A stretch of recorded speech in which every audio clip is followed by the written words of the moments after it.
What's going on, guys? It's Southpaw Brad. I'm back again, and I think I'm going to blame the YouTube channel on ordering so much stuff because I want to keep providing content, and this is a good way to do it. But I had two more packages come in.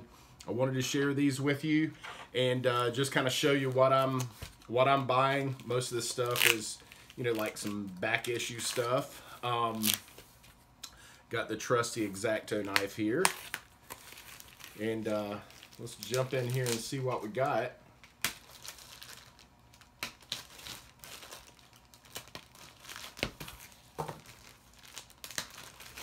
Okay. I'm going to make sure I know I've got multiple copies of certain issues in here, so I'm going to just breeze through real quick and make sure I've got these all kind of sorted together.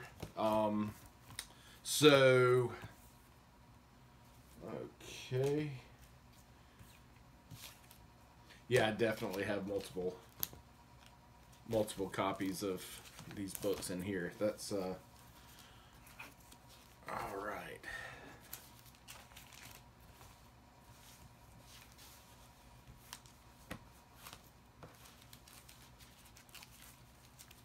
Okay.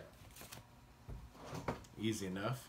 I just want to make sure it's I'm being very thorough for you guys. So I do it all for you.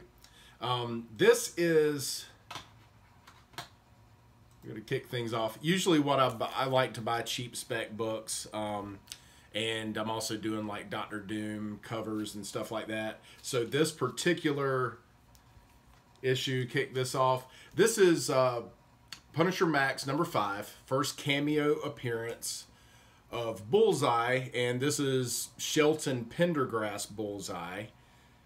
This Max, I have not read the Max comics yet, but apparently it's more graphic. So I'm curious to see what this is all about. But this is the first cameo appearance of Bullseye, Shelton Pendergrass, and it's the second Bullseye. So got this one. Then first full appearance is this issue. Now I've bought this one previously. This one's in a little better shape than the last copy I bought. I know they're doing there's speculation that they're doing Lady Bullseye. And I said, well, you know, you never know, man. I take chances on this stuff sometimes, and you just never know. I mean, I did it with Werewolf by Night, and they're using the new version of Werewolf by Night that just came out within the last not even a year, and it seems like that's the one that they're going with. So I just took a chance on it because I know that Marvel, they're trying to diversify their roster, so to speak, and cheap spec, it's just worth a shot. It's just worth a shot to see. Up next, we've got, this is Marvel Rising #0. So this was a free comic at some point. This came out in 2018. Marvel Rising 0.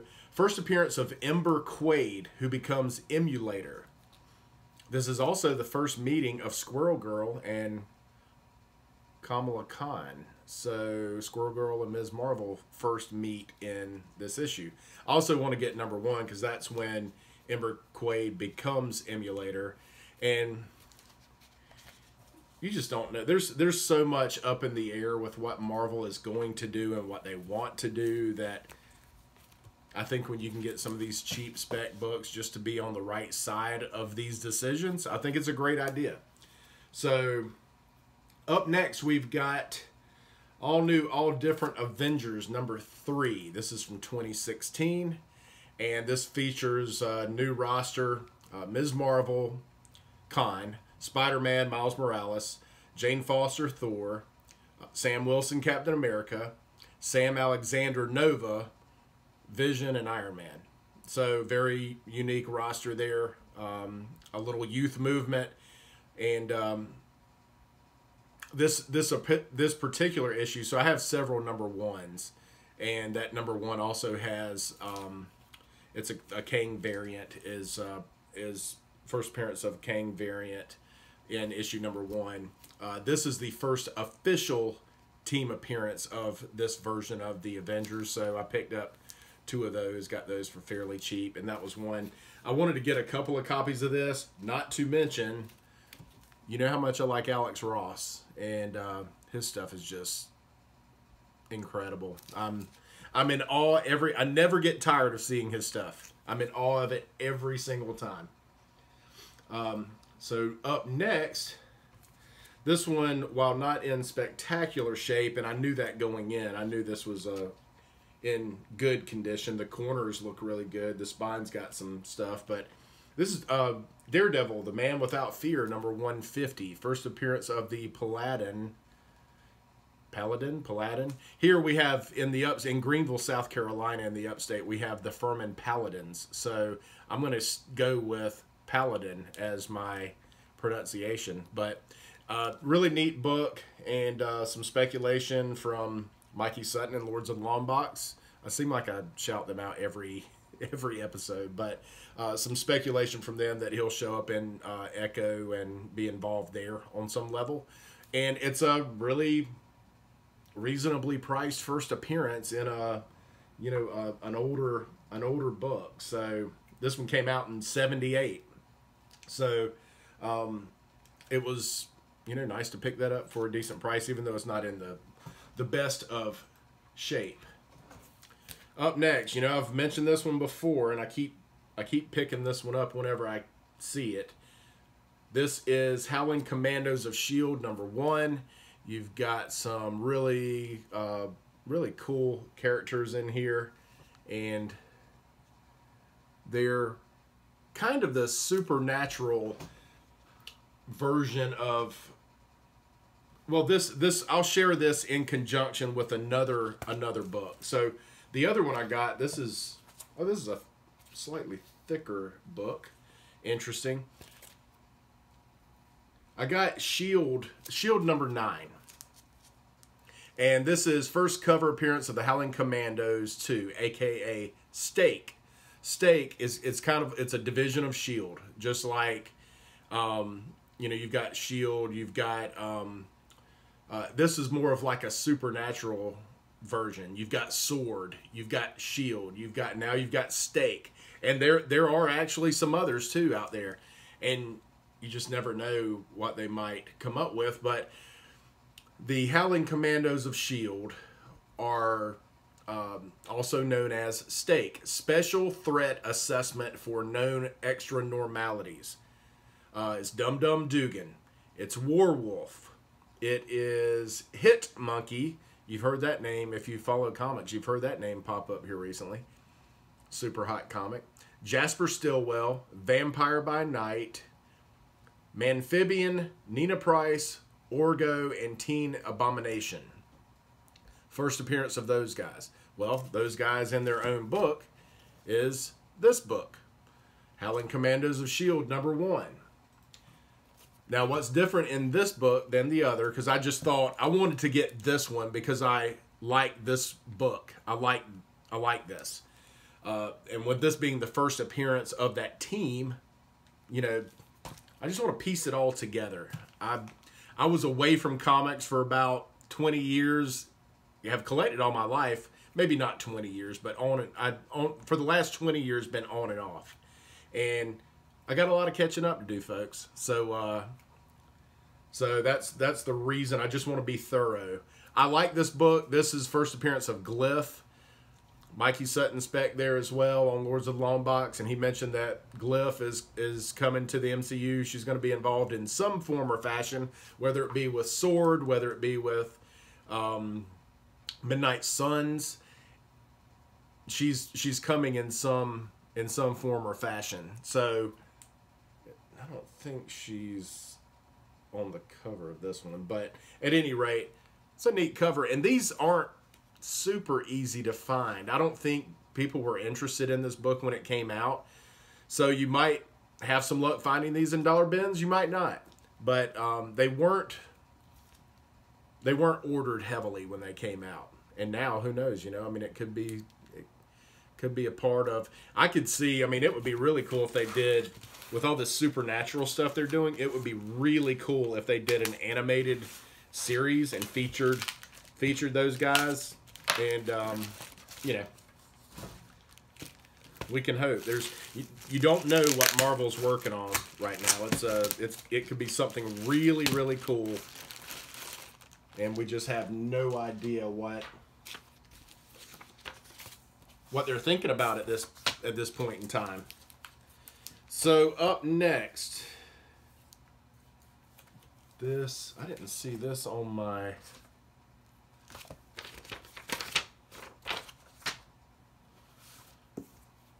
Okay, let me do a quick organize here. I just want to make sure I got everything covered. This. I am really, I'm super excited about these books.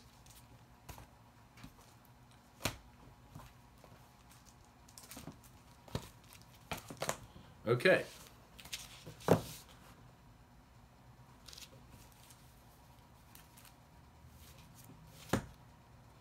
And let me just make sure, because I've got two. Okay. All right, so in this next package, I picked up another one of these, so that's 3 of those for some reason. I just like, I'm a fan, I am definitely a fan of buying multiple copies of things, as you will see. Let's see here.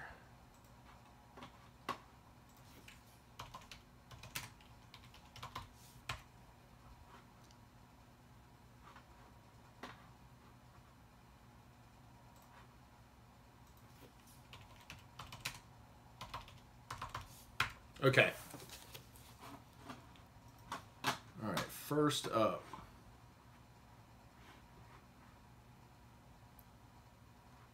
There we go. There was 2 in here that weren't on my list. Okay, all right.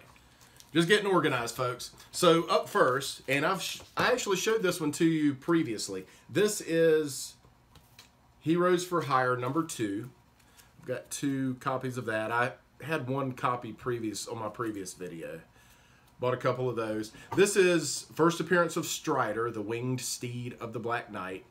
Also introduces the Shield of Night and the Sword of Light, which are 2 weapons that were prominent for the Black Knight. So I thought that was kind of cool that there's a lot of Black Knight stuff that I'm priced out of, and perhaps you are too. So you kind of look around, and I was doing some research on the Black Knight, and these popped up, and I said, well, God, this is...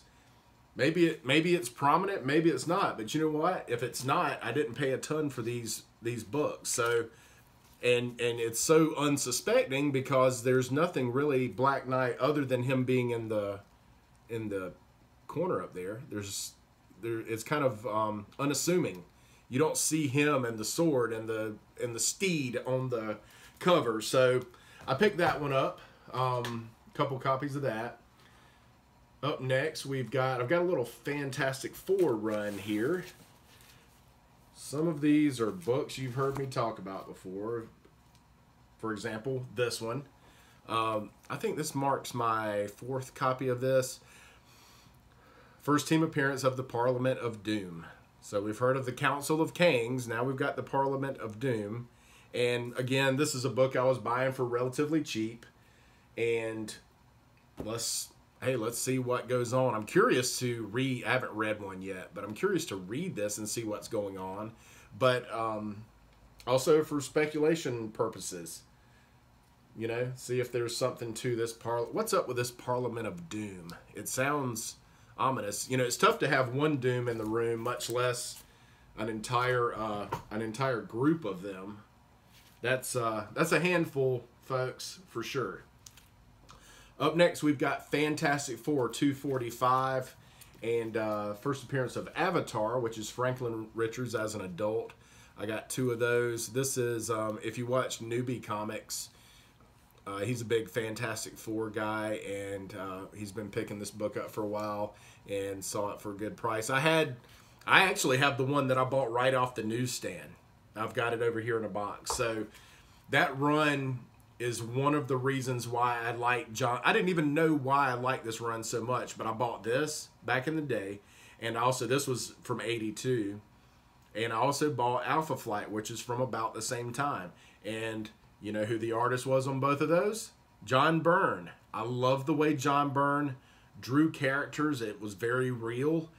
The Spider-Man, just a lanky, thin, looked like a teenager, you know, looked like you know, an unassuming kid who came up with some power, you know, had some powers thrust upon him. So I really liked the way he did this, and I was a huge Fantastic Four fan back then because of this, because of John Byrne. So another John Byrne good one there. And Franklin Richards, one of the most powerful, definitely one of the most powerful mutants out there. And so, you know, like I said, you never know. I can't wait until when Marvel gets there, or the MCU gets their hands on the Fantastic Four, it is going to be spectacular. I just know. I mean, we got no reason to believe otherwise. So, up next, we've got Fantastic Four 272. And this is the first cameo appearance of Nathaniel Richards, who's the father of Reed Richards. And he's a Kang variant. And this is his first cameo appearance with the, you know, Cowboys and Idioms. Cool issue. Those kind of got hot. Definitely a dollar bin book for a long time. And I didn't pay... I have to look on eBay to see what these are going for now, or what you want to look at. So when you're looking up stuff on eBay, if you scroll, there's a column in the left-hand side that has, you know, the criteria. You can kind of base your search on certain criteria. If you go to the bottom of that list, you can click on sold items or past sales, something like that, and it'll show you from the most recent. You can sort it by most recent, and it'll show you the last sales of certain things. So that gives you a truer... You can list this book for anything on eBay. You can list it for $2. You can list it for $2,000. But if you sort and really do your research and see that, hey, there's a way to find out what a true sale is on eBay. It's not what somebody is listing it for. That's not accurate. Because that thing might sit there for months and months and months at that price.